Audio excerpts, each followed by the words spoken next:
The corridor smelled faintly of antiseptic and quiet fear. Taylor Swift sat beside Traviskelce on the hard plastic chairs outside Jason and Kylie's hospital room, her fingers entwined with his so tightly that she could barely feel them anymore. The sterile white walls seemed to close in, amplifying the silence between them, a silence filled with everything they were too afraid to say. Travis kept glancing at his phone every few seconds, unlocking and locking the screen again, even though there was nothing new. It wasn't about messages. It was about control, or the illusion of it, doing something, anything, to fight the helplessness pressing down on him. They'd rushed here 3 hours ago after Jason's shaky voice on the phone had said, "You need to come to the hospital now." Travis had never heard his brother sound like that before. Not during retirement, not after a devastating loss, not even during their father's health scare years ago. There had been something raw in his tone, something primal. Fear. Kylie had given birth to Finnley just 2 days earlier, a perfect, rosy-cheeked baby boy who had seemed so healthy when Taylor and Travis had visited. They'd taken photos, laughed, and dreamed out loud about holidays and babysitting and the chaos of being Aunt Taylor and Uncle Trav. But this morning, everything had changed.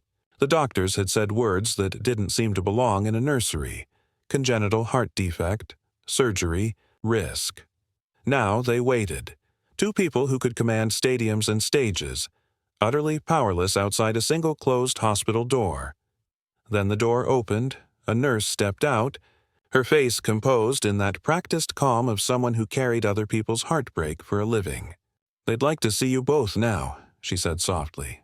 Travis rose so fast the world tilted. Taylor followed, her hand instinctively finding his again. Together, they walked into the room where everything was about to change. Inside the room, the world seemed smaller.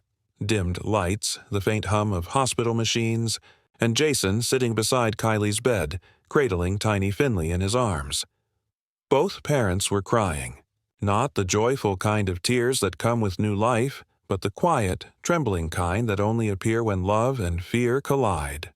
"Hey," Travis said, his voice rough and uncertain. "What's going on? What did the doctors say?" Jason looked up, and the sight of his brother's face nearly knocked the air out of Travis. He'd seen Jason angry, exhausted, even broken-hearted, but never like this. Never with that look of realization that life could change in a heartbeat. "Finnley has a heart defect," Jason said steadily, though his eyes glistened. "They call it a ventricular septal defect. There's a hole in his heart, and it's big enough that he'll need surgery soon. Maybe next week." Taylor's breath caught, a sharp sound between a gasp and a sob. She moved closer to the bed, gazing down at the sleeping baby, so small, so peaceful, so unaware of the storm swirling around him. "But he's going to be okay, right?" she whispered. "They can fix it?" Kylie nodded through her tears. "They can. The prognosis is good. Babies go through this surgery all the time and recover just fine. But there are risks. There are always risks." The room fell into a fragile silence broken only by Finnley's soft breathing. Then Jason looked up again, first at Travis, then at Taylor. There was something heavy in his eyes, something that made both of them instinctively hold their breath. "There's something we need to ask you," Jason said slowly, his voice trembling now. "And I need you both to think carefully before you answer, because this isn't small. This is everything." Travis straightened, his throat tight. "Anything, man. Whatever you need." Jason swallowed hard, glancing down at Finnley. "If something happens to us, during surgery or after, if Kylie and I can't be here for him, we want you to take care of him. We want you and Taylor to be Finnley's legal guardians." The words landed like an earthquake. For a moment, no one breathed. The steady beep of the monitor became deafening. Taylor's hand went cold in Travis's, and then Kylie spoke softly, her gaze fixed on Taylor. "We want you to be his godmother, Taylor. His protector. His guide. We trust you both more than anyone else in this world." Taylor's heart pounded so hard she thought everyone could hear it. She opened her mouth, but no sound came out. The air had shifted. The world had tilted, and the weight of what they were being asked began to settle around them like gravity. Taylor's hands were trembling. She clasped them together to hide it, but the tremor wouldn't stop. "Jason, Kylie, she began, her voice catching. "I'm honored, truly, but Her eyes darted toward Travis, silently pleading for him to speak, to step in, to say something, anything. And he did. "Of course," Travis said, his voice firm and immediate. "Of course we'll do it. Jason, you're my brother. Finnley is my nephew. There's no question. We'll take care of him." Jason exhaled in visible relief, nodding as if a weight had been lifted. But for Taylor, a new one had just been placed on her chest.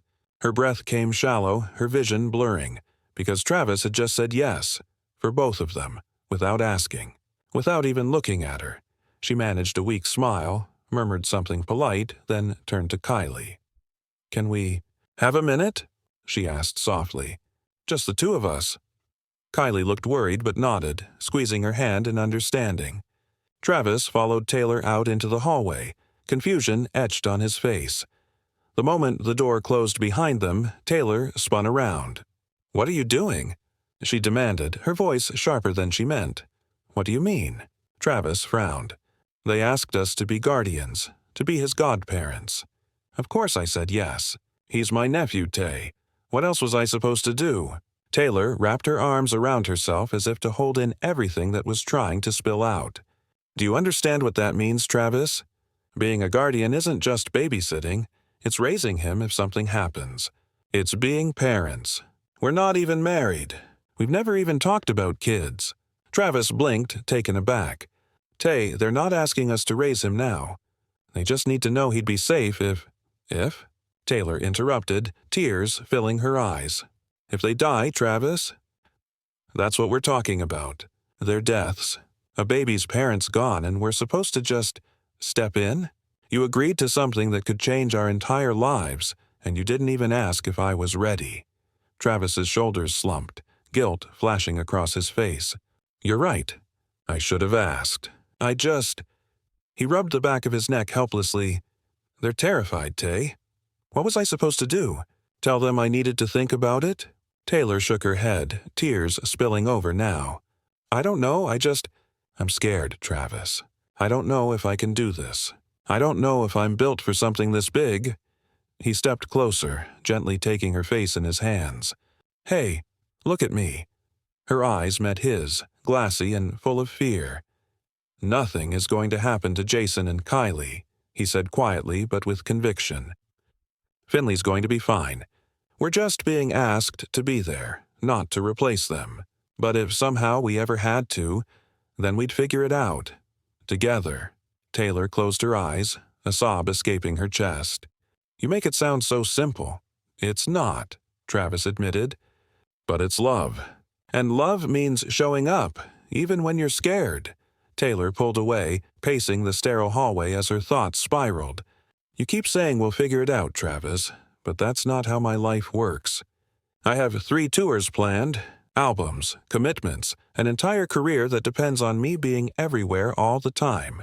I can barely take care of myself some days. How am I supposed to take care of a baby?" Travis's voice softened. "You wouldn't be alone, Tay. We'd do it together." She turned sharply toward him, eyes red but fierce. "You don't get it. I've seen what happens to women in my industry when they become mothers. They vanish. They lose everything they built. You'd still get to play football, but me? I'd be the one giving it all up." The words hung in the air, raw and unfiltered. Travis's expression shifted from hurt to something more complicated, understanding mixed with heartbreak. "So what are you saying? That if it came down to it, you'd choose your career over Finnley?" Taylor froze. Tears welled again, and she shook her head slowly. "I'm saying I don't know, Travis.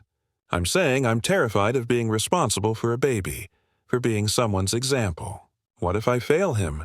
What if I'm not enough?" Travis exhaled heavily, dragging a hand through his hair. "Nobody feels ready for this. Jason and Kylie aren't ready either. My mom wasn't ready when she had us. But love isn't about being ready.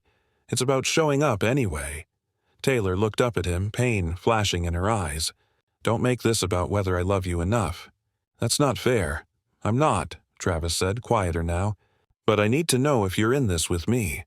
If you're in it for real, for family, for the things that last when the stadium lights and stages go dark." Her voice trembled. "You think I'm looking for a way out? I think you're scared," he said simply. "And I get it. But Tay, this isn't just about fear. It's about what kind of people we are when life asks us to step up." For a long moment, neither spoke. The silence between them was heavy but alive, like the moment before a storm breaks. Then Taylor took a shaky breath. "I'm not ready," she whispered, "but maybe I don't have to be." Travis's gaze softened. "Exactly." He reached out and took her hand again. "We'll figure it out. Messy, scared, imperfect, but we'll do it together." And this time, she didn't pull away. They stood there in the dim corridor, the air thick with everything unspoken. Taylor pressed her face into Travis's chest, her tears soaking through his shirt. For the first time in hours, neither of them said anything. The silence wasn't empty. It was grounding, healing. When she finally looked up, her voice was barely more than a whisper. "I'm scared of failing, Travis. Of letting Finnley down. Of letting you down." He brushed a strand of hair from her face and kissed her forehead. "We're both scared," he murmured. "But fear doesn't mean we can't do it. It means we care enough to be terrified." Something inside her shifted. Small, fragile, but real. Fear didn't vanish, but it began to make space for something else. Maybe courage. Maybe love in its purest, most selfless form. She took a trembling breath. "Okay," she said finally. "We'll do it. We'll be his guardians. I'll be his godmother." Travis's smile was soft, but his eyes shone with quiet pride. "We'll talk about everything. About kids, about our future. But right now, we go back in there and tell them yes." So they did. When Jason and Kylie looked up, hope flickered across their faces. "We're in," Travis said. "Both of us." Jason's shoulders sagged with relief, and Kylie reached for Taylor's hand. "Thank you," she whispered. "You have no idea what this means to us." Taylor squeezed her hand back. But as she looked down at baby Finnley, something unexpected bloomed in her chest. Warm and fierce and overwhelming. "A sense of belonging. Can I hold him?" she asked. Jason nodded, and as Finnley was placed gently into her arms, the rest of the world seemed to fade. Taylor had held babies before, but never like this. Never one whose heartbeat she could almost feel echoing in her own chest. "Hi, Finnley," she whispered, tears blurring her vision. "I'm your Aunt Taylor, your godmother, and I promise, no matter what happens, I'll make sure you grow up safe, loved, and never alone." Travis placed a steadying hand on her back, his warmth anchoring her in the moment. And in that quiet room, something sacred passed between all of them, a vow deeper than words. It wasn't just about Finnley anymore. It was about love, about family, about the courage to say yes even when your voice trembles. A week later, the hospital smelled different, cleaner, lighter. Hope had replaced fear in the air. Travis and Taylor sat side by side in the waiting room as the surgeon approached, pulling off his mask with a tired but relieved smile. "The operation was successful," he said. "Finnley's heart is strong. He's going to be just fine." Kylie broke down first, sobbing into Jason's arms. Donna Kelce cried too, whispering prayers of gratitude under her breath. Travis exhaled a breath he hadn't realized he was holding and wrapped an arm around Taylor, who was crying silently beside him. They didn't speak. They didn't need to. The sound of Kylie's joy was enough. 2 weeks later, the Kelces held a small christening ceremony at home. Just family, sunlight streaming through the windows, the soft coos of a healed baby filling the room. When it was Taylor's turn to speak, her hands trembled as she stood before everyone, holding Finnley close. "I promise," she said softly, "to guide him, to protect him, and to always be there when he needs me." Her voice broke halfway through, but she kept going, tears shining in her eyes. "Even when life gets busy or scary or uncertain, I'll show up.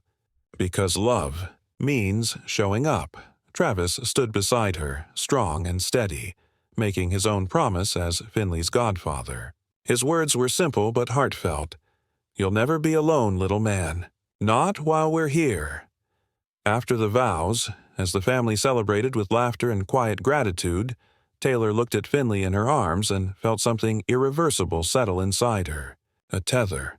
A quiet, permanent thread tying her life to his. That night, back at Travis's home, they finally talked, the way couples only do when something life-altering has shaken them awake. They talked about marriage and children, about timing and fear and balance. Taylor admitted she wasn't ready for motherhood yet, but being Finnley's godmother had changed her. It had shown her that maybe, one day, she could be. Travis admitted that seeing her hold Finnley had made him imagine a future he'd never dared to picture before. A future where love didn't mean choosing between dreams and family, but finding a way to have both. They didn't have all the answers that night, but they had something better. Understanding, honesty, and a shared promise that when life called them to show up, they would. For Finnley. For each other. For the family they were slowly becoming.